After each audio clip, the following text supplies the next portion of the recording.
História da Redenção, capítulo 32. O Pentecostes. Quando Jesus abriu o entendimento dos discípulos para o significado das profecias concernentes a ele próprio, assegurou-lhes de que todo o poder lhe era dado nos céus e na terra, e enviou-os a pregar o evangelho a toda a criatura.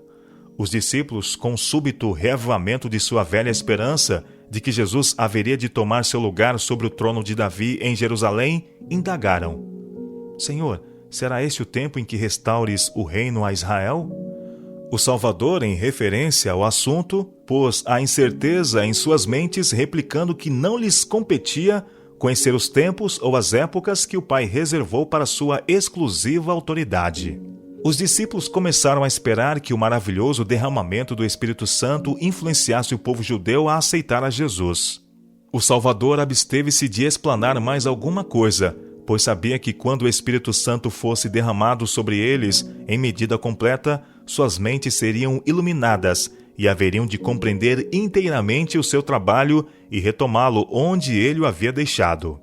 Os discípulos reuniram-se num aposento superior, unindo-se em oração às mulheres crentes, com Maria, mãe de Jesus, e seus irmãos. Estes irmãos que tinham sido descrentes estavam agora plenamente firmados na fé pelas cenas que acompanharam a crucifixão e pela ressurreição e ascensão do Senhor. O número de pessoas reunidas era cerca de 120. O derramamento do Espírito Santo.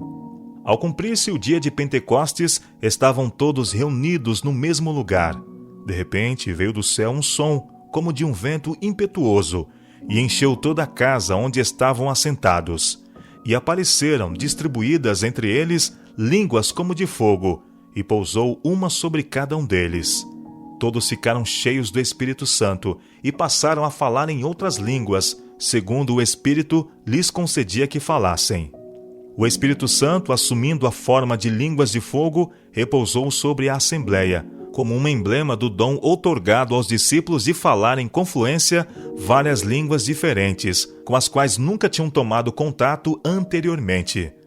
A aparência de fogo significava o zelo fervente com que os apóstolos trabalhariam e o poder que assistiria às suas palavras.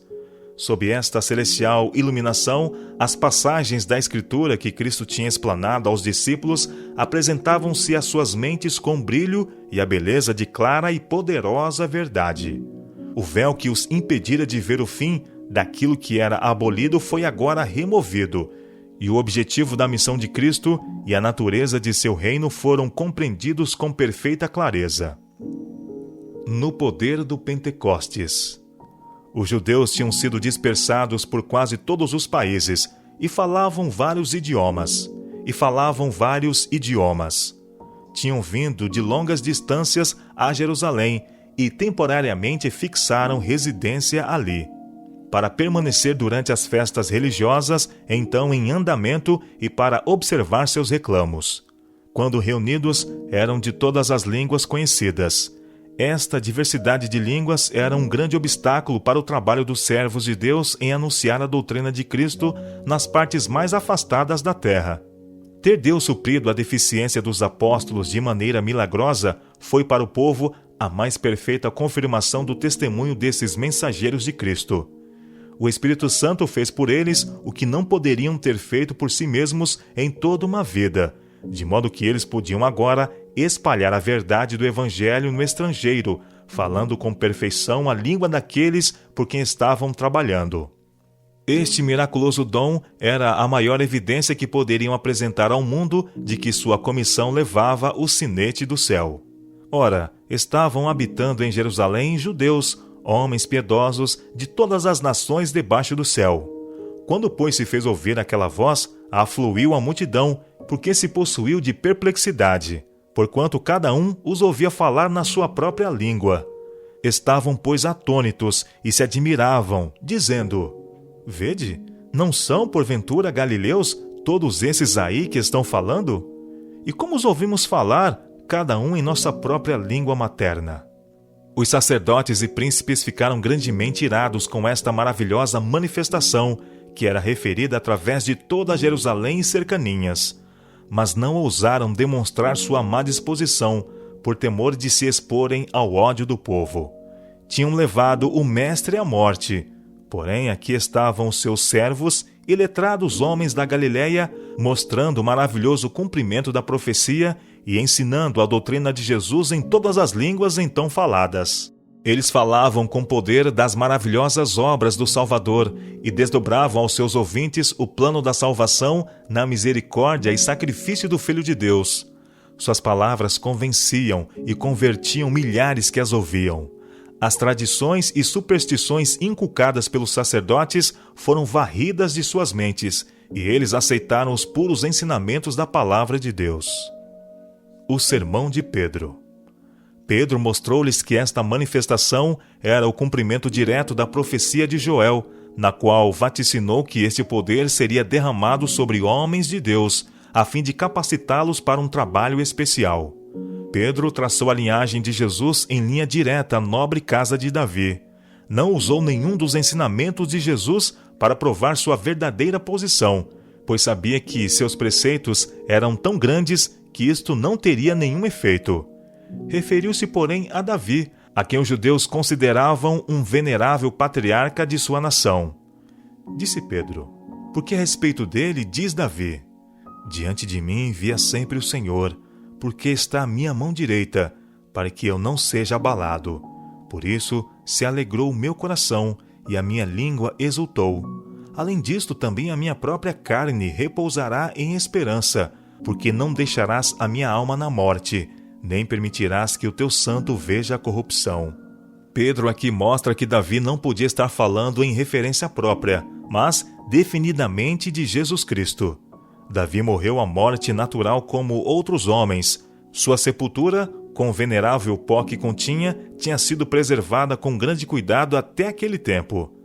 Davi, como rei de Israel e também como profeta, tinha sido especialmente honrado por Deus.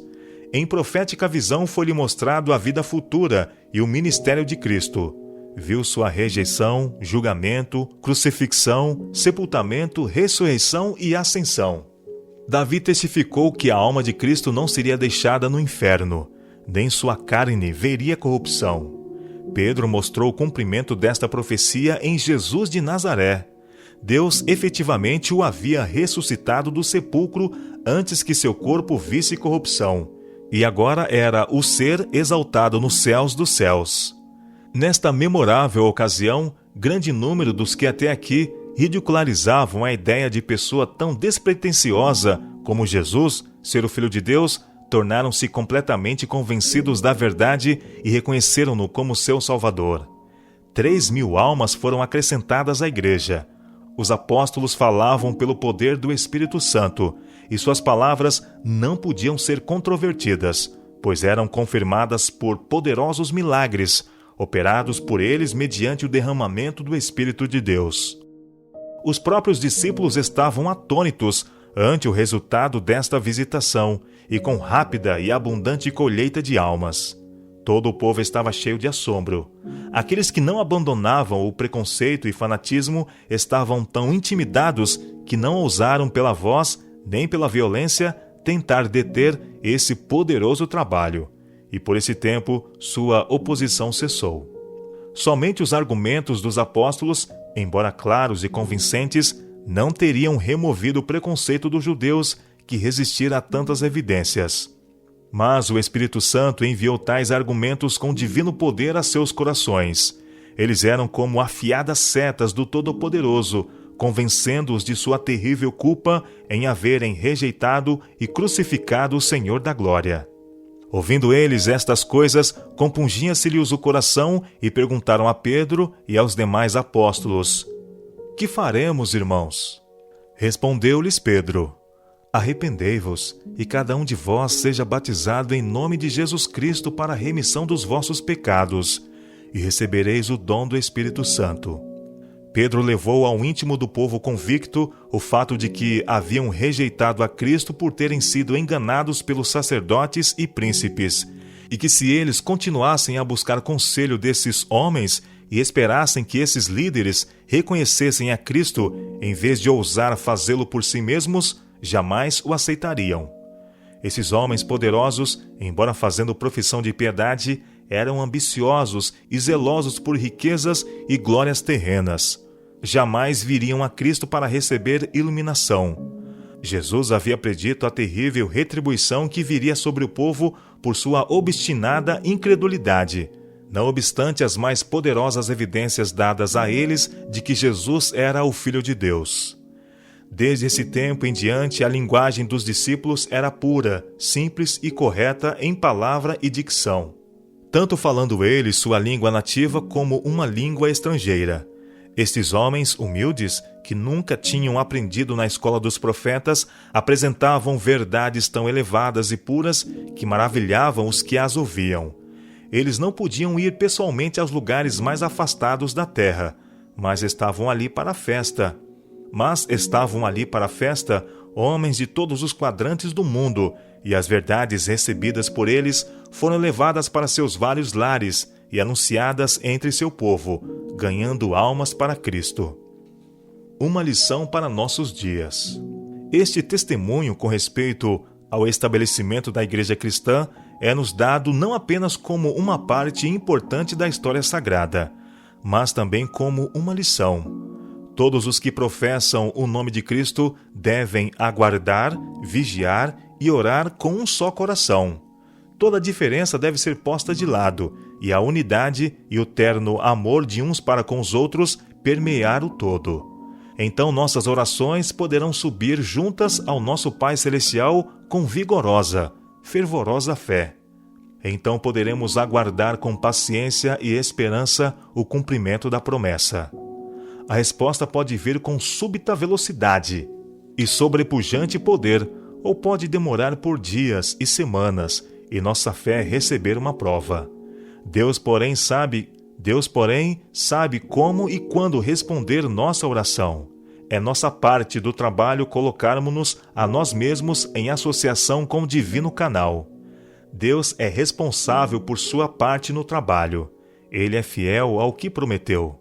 A grande e importante questão conosco é ser um só coração e uma só mente, colocando de lado toda a inveja e maldade, e como humildes suplicantes, vigiarmos e aguardarmos. Jesus, nosso representante e cabeça, está pronto para fazer por nós o que fez pelos suplicantes e vigilantes no dia de Pentecostes.